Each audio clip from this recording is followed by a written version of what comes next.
I'm Ryan. This is my brother Daniel, and today we have a very special guest. It is none other than my 5-year-old son, Tobias. Toby, how you doing today? Good. Good? This is your first time on the channel. Yes. This is a new thing. The next generation. Next generation. We've talked about you on the channel. I talk about a lot of the games that I play with Toby. It comes up in some of our top plays or other things. But today, you get to hear from the boy himself. Because we are counting down Toby's top 20 board games of all time. You excited, Toby? You like board games quite a bit, don't you? Yes. You ask me almost every morning. What do you ask me in the morning when you get up? Can we play a game? Can we play a game? That is usually how the day starts out, and we often do. My wife says the same thing. Yeah, wouldn't it be nice? I know. I will say I have done a bunch of content on best board games for kids. We actually also have a full guide on our website of kids games. So if you're someone who has kids in your life, I'll link all that down in the description below. This video also will be a nice window into what a real life kid actually that's gonna actually look weird when we're actually split in don't worry, it'll look great, right? I'll some fix weird it. hands coming over. But what Toby actually some of his favorite games are. Now Toby's probably played more board games than like any 5-year-old on the planet. I think he's How does that feel, Toby? You're a legend. Yes. Yes. We're probably nearing in on like 2,000 games tracked with me that you've played. And he just turned 5. What, like 2-3 weeks ago? You had your birthday? Yes. So I will say a lot of the games on this list, if I was recommending more generally, it might be more in the 6, 7, 8 range, just because when you play a lot of games, it's amazing how kids learn. It's the true. more you play, the more they're kind of capable of. But we're going to be talking about a lot of great games today, Toby, and I think we should Let's get into going. it. So, Toby, let's start with your number 20 game of all time. Yummy, yummy monster tummy. Yummy, yummy monster tummy. I haven't played this one. Yeah, can you tell us a little bit about what do you do in Yummy Yummy Monster Tummy? We try to feed the monsters and make sure we get mostly the right color that the monster starts. Yeah, so this is a game that actually uses like an iPad. Okay. And it has an app. Yes. And there's going to be different monsters that come up that the monsters are colored a certain hue. Mm-hmm. And all the players have cards of all these different objects we could feed to the monsters. And every player is going to put in one card, right, to feed that monster. And then the app is going to basically combine all those colors together. And you're trying to get it to be the result to be as close to the color of the monster as possible. That's so it's cool. actually like a color mixing game. It actually, my wife loves that. Yeah, no my kidding. wife's an I was gonna artist, say. learning some of the color mixing and which colors can go together to do certain things. Mm-hmm. Are there some other things that you like that have come up in that game? Like, what are some of the special things in that game? Yes, I like feeding those dragons in the forest. Yeah, there's some dragons that come up sometime. I'm trying to remember, are the dragons, do they not let you draw a card? Yeah, so there's some different things in the game that kind of mix it up. I think the dragons, you don't get to refill your hand. So if there's a few dragons in a row, you got to kind of work with what you have. And if ever you put in colors and the mix does not get close enough to the color, you lose the game. Yes. So it is like this. You're trying to make it through all of it to get to the end. Have you guys played the three of you, whole family together? Yeah, so we've played this quite a bit with 3 players, even 4 players, because we'll loop in my 2-year-old. Oh, wow. Yeah. There you go. We'll help him out a little bit. But it is more fun with like 3 or 4 players because you get more of the color mixing instead of just 2 colors. And it's a little bit more forgiving, like if one player doesn't have something that matches. Sometimes you can get the candy is wild, which can be real. It just like will be the exact color. There's the bunnies that you have to feed them a vitamin. And rainbow ones that if you play any card that turns the rainbow one turns to exactly that color that the card you played. Yeah, the first card played then changes the monster to that color. Okay. The normal thing with the vitamins, like if you play a vitamin one, there's a vitamin meter that comes up and you can't play another vitamin card for like 3 cards. So there's a lot of fun things that kind of mix it up and kind of turn it into this interesting hand management thing of trying to kind of feed these monsters. And you get to learn Yes. about color mixtures. And you which get to learn about That's a color good learning mixtures. thing. Yes. Nice. Great first pick, Toby. That's- Number 20, Yummy Yummy Monster Tummy. Let's go on to number 19. So what is your number 19 game? 7 Wonders Artifacts. Yeah, Seven Wonders Oh, Architects. this is a great one. Yeah, so this is one that we played with Uncle Daniel, didn't we? Yes. Yeah, and when he saw you play it. Toby, you won me over to this game. When I saw you dominating at this one, I was like, man, this is a must-own game. Yeah, and he got it. So what do you like about Seven Wonders Architects? Um. It's been a little bit since we played it. You got you can either take a card on the left or the right, or Yeah. you can take the card in the middle. You kind of remember it? I like the cards in the middle. You like kind of just getting a Going surprise blind. card? Yeah, because you can get anything. I know one thing you like doing in this game is trying to get the cat. Yes, and the gold. Yeah, and getting the golds because the golds are wild. Well, if you have the cat, going from the middle is, you get to see the top Yeah, card, you get to, so- with the cat, you get to peek at the top card from the deck, right? Yeah, so this is a great family game. Oh I my mean, gosh. it Yeah. definitely is not a kid's game by, definition, but it does work really well with younger Yeah, kids. simple rule set. Because simple rule set, it's kind of just picking one of 3 cards. You can't really cheat. Like, you just pick one of the 3 cards. So even if they don't really know what they're doing, Toby, like, have you ever cheated at this game? No. no. But like compared to normal Seven Wonders where like the drafting is hidden, you could have a new player pick a card to play and then go, oh, you can't actually do that card. You don't have access to the right resources. Whatever. Right, So right. it's a whereas here it's like you can take any of them really and it'll Yeah. work, which makes it work really well as a family game. We went through a stretch, Toby, where we played this a lot, didn't we? I think my favorite building is the pyramid. Oh yeah, what do you like about the pyramids? They give you the most points. Yeah, pyramids It's are just all points. Toby's tons of not about points. that fluff. He Yeah. just give me the points, man. Just He's give me like, the that's how points." you win the game, right? Why Yeah, would I want why would I do anything but anything more else? points, right? Yeah, you like playing the pyramids. You also like playing that one from the expansion that steals the cards from me. Remember that one? You're always coming and taking my stuff. Wow, Toby. Okay. Yeah, we Ooh, do have the aggressive. medals expansion for this, which is a very fun Yeah. expansion because that's I what don't have adds that one. those medals in between us that whichever one of us does it first gets the extra 4 points. So it's a little extra thing in each game. And so we've played this a lot 2-player, which is not really like that. It's, I would say, better with bigger groups, but it's worked great 2-player. But then you've been in some games that we've played with bigger groups, right? Like when we've been on vacation or with our family that we play like with 7 people. And that's cool that this game can do that and support a lot of different ones. Yeah. There was it is interesting with playing games with Toby because we go through stretches where there's a game that's the favorite game for a long time and then it'll change. And so there was a point this year where I thought this would be his number 1 game. Yeah. But we play different games shift around, but still on the list He's at a number diverse 19. gamer. Yeah. Okay, should we go to number 18? Yes. Alrighty. Number 18. Spotlight. Spotlight. This is a newer one. Can you tell us a little bit about what you do in Spotlight? You're trying to get away from the moon.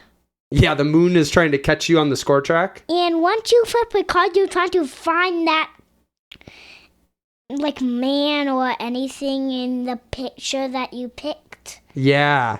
So everybody has like this a board that's almost kind of like a Where's Waldo, like tons of stuff going on in the picture. And then we're going to flip a card that's a certain character or something that in everybody's picture, that character is going to appear anywhere from like 3 to 10 times. And then on a timer, everybody's going to use, it's got kind of this cool thing where there's a dark transparent sheet over your board. And in between the board and that sheet, you slide this flashlight thing that has a white background. And it basically makes it so that, I guess the image is printed on the dark sheet. Or sorry, this is confusing. The Yeah. picture is printed on a transparent sheet that's on a dark background. Okay. And then when you put the flashlight in between them, it makes it so that in the circle of the flashlight, you see the image. Oh, so that's it's kind of cool. this fun gimmick of then you move around your flashlight and you're trying to look around the image and you're trying to count how many of them you can find, right? Yes. And it's actually a team game where at the end of everybody looking for the timer, everybody's going to say how many they found, and we compare that to the real thing. And the more of them you found, you get to go further on the track to run away from the moon. Yes. But if you went over, then you don't get to move because you said you found more than there actually were, which can't actually happen. But yeah, this has been a fun one to kind of look around and do you like kind of moving that flashlight around and trying to find the things? Yes. Is it kind of hard sometimes? Yes. Yeah, it is kind of hard, especially if it's one that doesn't appear very many times. But it's been a nice. We don't have like any other kids game that's much like this. Yeah, I guess that sounds really unique. I guess Busy Town is a little bit of the like search and find thing. You kind of do that in Busy Town too. But this is kind of fun with the little, the whole gimmick of the flashlight is a fun, when you introduce it to somebody, it's this kind of That is cool. Ooh, look at that. That's cool. So, but you don't have to play in like a dark room. You just No, it's okay. the fact that the like paper, the board underneath the transparent is like black. Okay. Yes. That if it's just resting on it, you like can't see anything. Yeah. Yeah, so it's a clever little thing. This is a newer one. I think it just came out like last year. And as I said, it's cooperative, so you don't feel like, oh, I just feel bad because you found more than me. Like everybody's kind of wanting everybody to do well. Yes. Nice. Anything else you want to say about Spotlight? No. Or is that about it? Okay, let's go on to your number 17. Tell Daniel what your number 17 is. Remember the name of this one? This is Kraken Attack. Kraken Attack. Oh, that sounds cool. What do you do in this one, Toby? Yeah, what do you do in Kraken Attack? You're trying to not die. You're trying to not die. That's a good thing to do. That's true. You're trying to not destroy the whole ship. Like, you're trying to not get all the holes in your ship. Yeah, because you're like pirates on a ship, right? Ooh, I like and that theme. what's sort of attacking the ship? The Kraken. The Kraken, like all its tentacles are sort of coming and attacking the ship and making holes in your ship. And so what do you do on your turn to try to stop the Kraken? You either need to a gun, cannon, or sword. Yeah, on your cards. Yeah. Or wild, which is a hammer. And some The wild's the flag, right, that lets you do anything, and then the hammer lets you repair a wall. Ooh. Yeah. And what are the cards? How do you play the cards? The back row of the Kraken's tentacles is the cannon row. Now you can only use cannons to shoot the octopus's arms back there. The guns is in the middle row. That you do the same thing just with guns. That all the and then close to the ship is the swords. Right? Okay, so different parts of the Kraken. You need so these cards. tentacles are coming in like 4 rows on each side towards the ship. On your turn, you can play a card that'll either let you it gives you icons to either move around the ship or attack the tentacles. But like if you have a cannon, you can only attack ones that are in your section of where you are in the 4 quadrants of the ship. In the cannon row out from that. And so you're kind of trying to strategically go around and get rid of these tentacles, because if ever at the end, or I guess at the beginning of your turn, you roll all these dice to determine which ones move. And if they ever run into your ship, the wall gets destroyed. And then if they ever hit one that doesn't have a wall, what happens? You get a hole in your ship. You get a hole in your ship. Oh, no. And I think it's if you get 4 holes, you lose. And so you're going like this, and there's kind of this thing that some of the cards have these like kid silly faces on it, because you're making silly faces at the Kraken. You're taunting them. That's what we're encouraging in this game. That's good. And as you taunt the Kraken moves down the track, and eventually the actual Kraken piece, instead of just the tentacles, is going to come out onto the board. And how do we win the game? We have to get 3 hits on the Kraken. We have to get 3 hits on the Kraken. And so the Kraken then is coming at you kind of like a tentacle. And it has this nice escalation, because as the Kraken moves on its track towards you, it starts adding dice to the dice pool. So every turn you're rolling more dice. And so that means more tentacles are going to be moving, which makes it harder. This game's also fun because the characters have special abilities, don't they? What's your favorite special ability of the characters? Do you remember some of them? The blue one can shoot anywhere in the cannon, though, even if he's like he can shoot where he is on anywhere on the cannon, though. Yeah, he has an ability with the cannons that he can like get extra ones. I hesitate to say exactly what it does because we played it wrong for a while, and I know we played it right now, but I'm forgetting what was wrong and what was right. I sometimes play the yellow one that gets I can repeat one of my icons every turn, which is really flexible because I can do different ones. The red one's kind of cool. Do you remember what the red ability is? No. The red one is when you roll eyeballs. Normally, if you roll an eyeball, all the tentacles on that side move. But what if you're red? You don't need to do the eyeball. Yeah, you just ignore the eyeballs. Wow. So red That's powerful. can be really good. Every time you're red and you roll a bunch of eyeballs, you just feel great. Yeah. Yeah, so this has been a really, really good kind of next step cooperative game that kind of has that feel of we're a team trying to hold off the enemy. I think I can see it being a really good stepping stone to some like non-kids lighter cooperative games. So can Toby. So can Toby. And yeah, we've had a fun time with this. Yeah. And we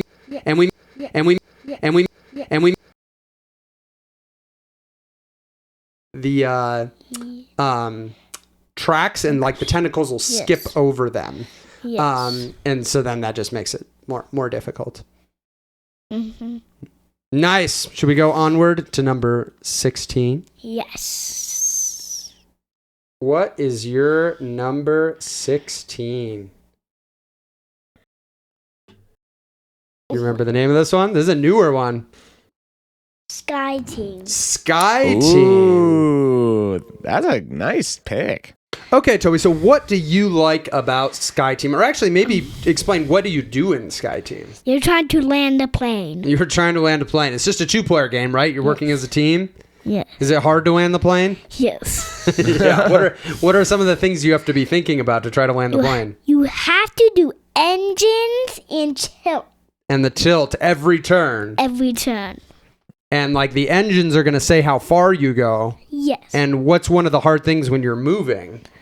You might crash into another airplane. You might crash into another airplane. Yep. So you got to be using your radio to clear those airplanes, right? Yes. And what's the dangerous thing with our tilt?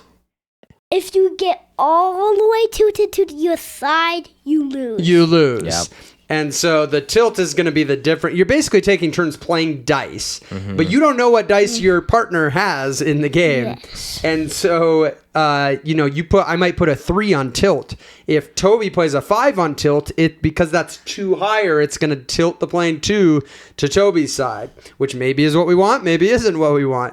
And so it's a very clever game of kind of doing all these different controls back and forth. Coffee? You can get coffee. If there's one thing we've learned from this game, You need coffee. if you want to land a plane, caffeination is very important. Yep. It's just like real life. Because what does coffee let you do? You let you turn the dice one higher, whatever you want. Yeah, you can make it 1 higher, 1 lower. And so getting coffee can really help you and your partner to do better. So this one we've only had for a month or less. We actually played it only maybe once before we went on our vacation, right? We went and saw Uncle Daniel and some of the rest of the family. On the vacation, I think we played it like 7 times. Yes. It kept being one that we'd have a little bit of time, and it only takes, it's like less than 20 minutes. Yeah.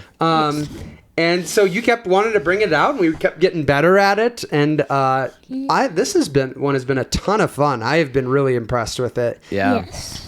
It's very cool because it's not a kids game, and there's tons of harder modes it's a and sweet stuff. game. Daniel and I played Yeah. it together And on this we trip lost. as well. And we lost. I have a question. Yes. The first time we played Sky Team, do you remember if we won or lost? That's a good question. I think we won, but I think the very first time we played with that we could see all our dice. Yes. So we kind of played on a little bit easier mode. Yes. But we've been winning some of the later ones. In fact, the Mega easy mode. mega easy mode. Yeah. There was the one I played with Daniel that we lost, and then I played it with Toby and we won. So Wow, that's weird. yeah, I don't know what's going on there, but But yeah, super cool that like while it's such a great game that I would recommend for adults, like couples that maybe want a cooperative game to play together, especially, we always talk about how like, man, in this season with kids, you just don't have as much time to play big games. Something like this is a great, easy to squeeze in. You're working as a team, but has a lot of fun modules and stuff. But then I could also play it with Toby, and you totally get it. Landing gears make you go faster and closer to the airport. Yeah, so the landing gear moves the one that makes it basically when you add up your engine speed, it's going to determine if you go 0, 1, or 2 spaces. And as you engage the landing gears, it moves the marker between the 0 and 1 spaces. So it gets harder to get 1 space, easier to get it's another example of a game that the rules are actually pretty simple, right? You just roll dice and then you're placing dice. Now you can be bad. Hard to go 2 spaces. It can be really hard to go 2 spaces, and sometimes you need to go 2 spaces.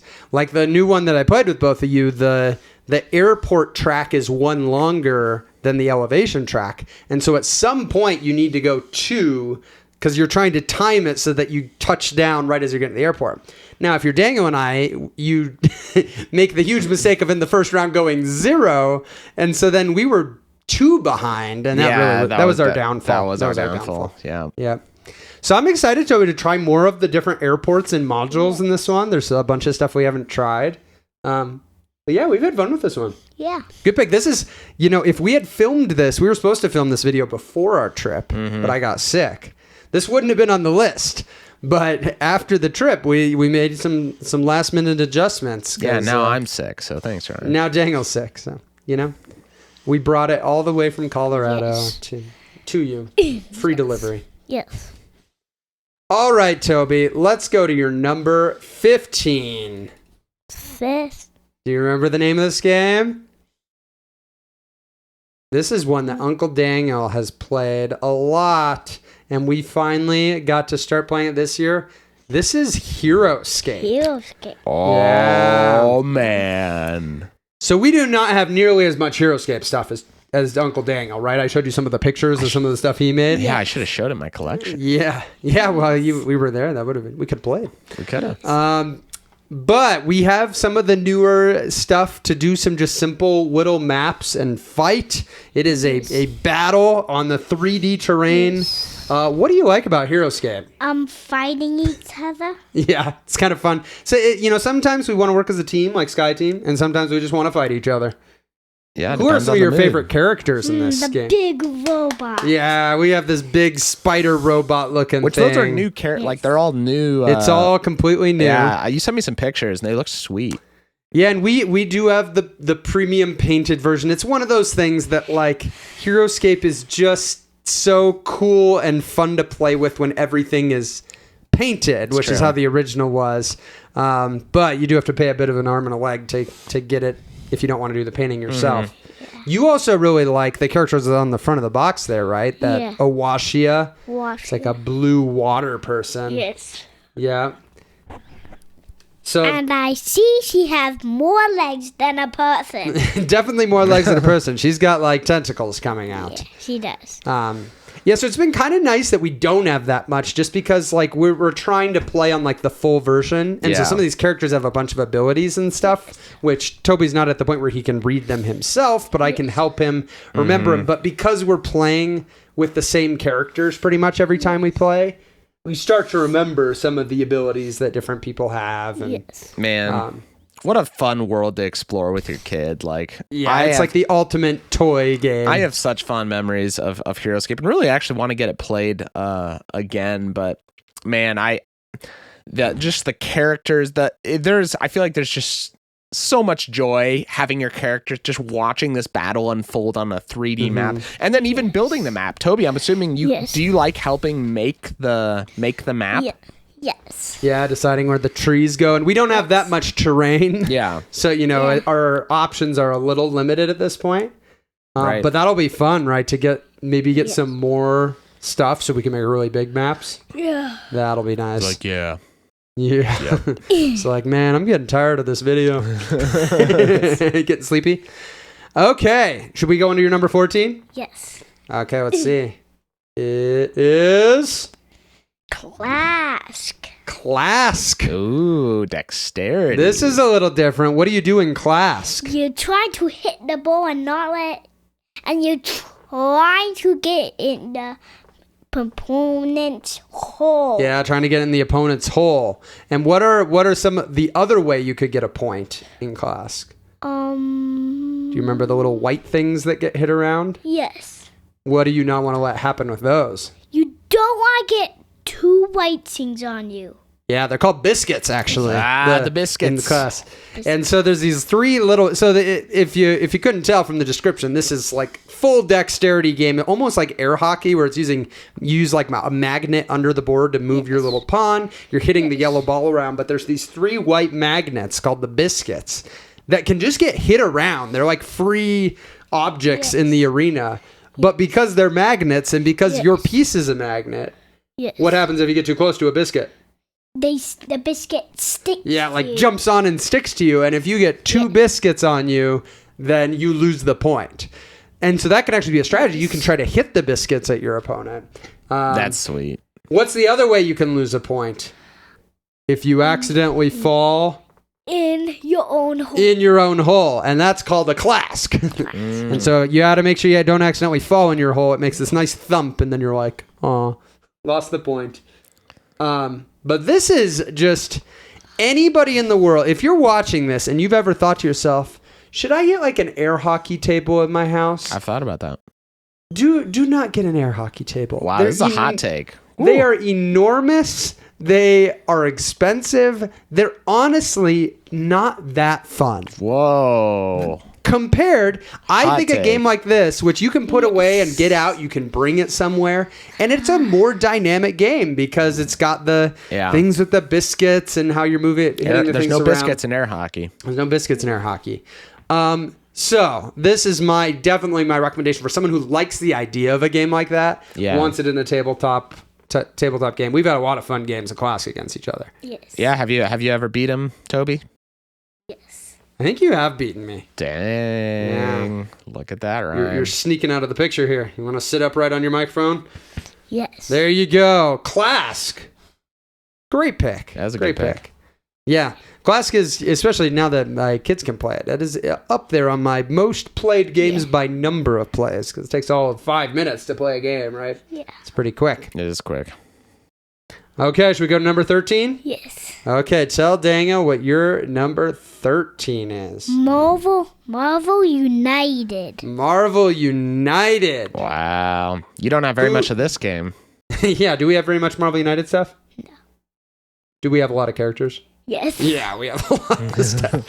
Who's your favorite character to play? Spider-Man. Spider-Man. He plays Spider-Man almost every single time. Oh, I bet he's like the best in the world at playing Spider-Man. Spider-Man is a great character. He's got some really strong abilities. He does. But maybe tell us a little bit. What do you like about Marvel United? Trying to defeat the villains. Yeah, trying to defeat that villain. Yes, and sometimes they're like big robots that help the villains. Oh, yes. So we've played with there's the X-Men Sentinels. I think it's the Days from Future Past expansion that has the big Sentinel robots. Yes. Did you like playing with those ones? Yes. You can there's a mode that you can add one in with any villain. So you could play a villain but have this other big robot. And they're interesting because their behavior is based on what you play. So whatever icon you play, it's like deterministic what they're going to do. So you kind of have to be like, oh, I want to do this, but that means the Sentinel is going to do this. And it adds a nice little twist into the game. Yes. That sounds sweet. So we've played this quite a few times. You had especially a phase that you really liked Spider-Man, like you were watching a Spider-Man show, and so you really liked playing with the Spider-Man stuff in here. We even have some of the other Spider-Mans. Like sometimes I play Miles Morales. Yes. Yeah. And Ghost Spider. Yeah. So this is one that it warms my heart to have a child that's now getting old enough to enjoy playing it, because I have so much content for it. It's such a fun theme to play, and you're working together. Although if you would have known he was only going to want to play Spider-Man, Ryan, you wouldn't have needed to buy all that content. Didn't need all these. Yeah, you've probably played this like 20 times or something. And I think you've been Spider-Man like 18 of those times. I think you've played Hulk and Iron Man are the other ones you've played. Yeah. You should try some other characters. There's some cool abilities on a lot of them. But it's a fun one also because the villains are all so different, and that really changes the feel of the game. Yeah. Like, we got our butts kicked by Rhino, didn't we? Yes. He's really hard. Yeah, he is. What were you going to say? I don't think so. You forgot. That's okay. Yeah, so this is a fun one to continue to explore together. Who knows? Maybe sometime your little brother will be we can. When he's older, we I'll can be do interested some... as my kids get a little bit older. You know, I've only got the base set. But if there's interest, you know, you can find expansion stuff out there. Yeah, you can. So. Nice, very nice pick, Toby. Yes. Let's see. We're going on to your number 12. Do you remember what this one's called? Dungeon Fighter. Dungeon Fighter. Nice. I didn't know we haven't played this one a whole lot, but you did like it a lot when we did. You want to get up on your mic here and tell Daniel about what you like about Dungeon Fighter? You throw the dice on the target and you try to not get in one of the circles. Yeah, you don't want to fall in those holes and get a zero. And sometimes do you have to like do different things with how you throw the dice? Yes. Do you remember any of the ones that we got in our game? Remember when I just threw a dice into that green like cave thing? Yeah. And I just made it. Yeah, this was very funny because I was like explaining, okay, you're gonna have to go through this little green tunnel thing. Like you might want to go back here and then he just while he's like looking at me, he just like chucked it through the tunnel and it just went through, bounced, and got a 10. Oh my gosh. And I was like, Toby. wow. Sometimes it's better to not overthink it. Love it. Yeah, just go off instinct. Yeah. He was built for this. Okay, so Toby, you had something else you want to say about Dungeon Fighter? Yes. You bring out some hard monsters. Yeah. They'd be pretty hard. They make you do like really hard What's things. the hardest monster you've ever faced, Toby? Do you know? Man, it's been a little while since we've played. I think we got one of the ones, I can't remember, one of the ones we have to bounce over something, like a wall or something. Ooh, those hard. are hard. It's hard to bounce over something and still bounce onto the target. Do you like that you get your own character that has like some special abilities? Yes. That's kind of nice. Yeah, we're gonna have to play this one again. See if we can get a victory finally. Yeah, but very pure fun game. Oh, it's so good. This should be an evergreen with the kids. This is one you don't get tired of playing. Yep. Playing Dungeon Fighter. Yeah. Yeah. Nice, Toby. I think we got one more in this segment. It's gonna be your number 11. What is your number 11 game of all time? Do you remember the name of this one? Andor, the family fantasy game. Love it. I don't know much about this. Daniel doesn't know much about this, so tell Daniel, what do you do in Andor? You're trying to save the wolf cubs. Mm-hmm. But there's like this man that you have to cross the bridge, but you have to do his task. Yeah, so every game there's like different tasks you have to do. And so there's like different missions that'll say, use these tasks. And you have to complete those out on the board before the guy will let you cross the bridge so that you can then go find the wolf cubs, which is how you win the game. How do you lose the game? The dragon gets all the way to the city. Yeah, if the dragon gets all the way to the city, then you lose the game. And so this is a very fun, like, adventure feeling game because the whole board is scattered with all these face down tokens in every single space on the board.